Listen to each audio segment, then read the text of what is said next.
Good morning to everybody here in Baghdad City. Now it's almost 7:09 in the morning.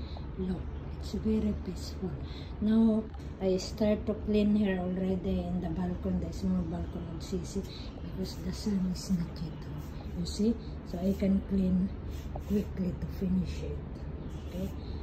And have a nice day to all of us sa buong mundo, kung saan kayo, nag-uumpisa na kayo na nagtatrabaho o nag-aaral. Summer pa lang yung bakasyon. Yung ibang country na naman may pasok na. Kaya yung dito sa Baghdad wala pa. Kaya ayan, tingnan mo yan. Yung likuran na hindi pa yata trabaho.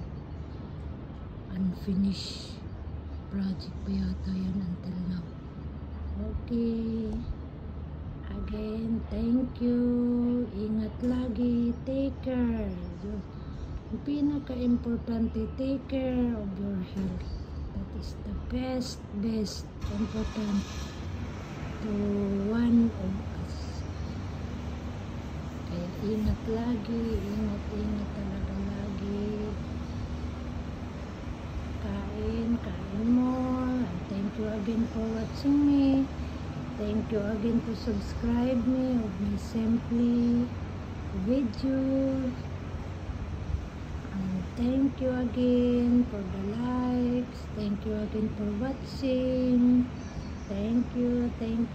Ingat talaga. God bless us all. Bye.